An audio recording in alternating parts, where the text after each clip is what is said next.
Peut-on prouver l'existence de Dieu par la seule raison? Là où Descartes pense que oui, Pascal répond clairement non.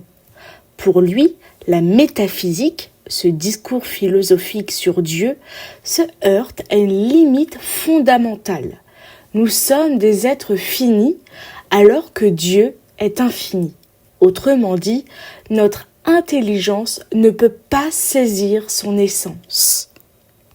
Dieu, selon Pascal, n'est pas un objet que l'on observe ou démontre.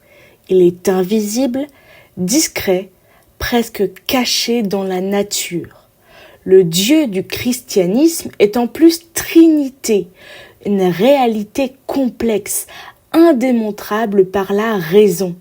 Cela signifie que certaines vérités religieuses relèvent non pas du savoir, mais de la foi. Pascal va encore plus loin. Le Dieu des philosophes, construit par des raisonnements abstraits, n'est pas le vrai Dieu. Ce n'est qu'une idée humaine, un concept froid.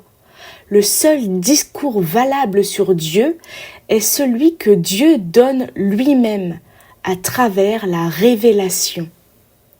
Dans cette perspective, croire en un Dieu vague, sans référence à Jésus-Christ, est insuffisant. Cela mène au déisme, une position intermédiaire entre foi et athéisme que Pascal juge stérile, car une telle croyance ne transforme pas réellement la vie. Enfin, Pascal rappelle que certaines idées, comme l'immortalité de l'âme, reposent sur des notions comme l'indivisibilité que la raison seule ne peut pleinement établir. Sa conclusion est radicale et simple.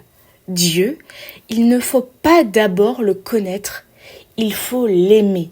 Autrement dit, la relation à Dieu passe moins par la preuve que par l'expérience intérieure. Un renversement complet.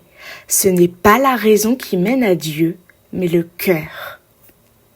Pascal affirme donc que la raison ne peut prouver Dieu.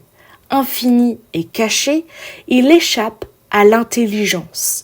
Seule la foi et l'expérience intérieure, non la philosophie, permettent d'y accéder.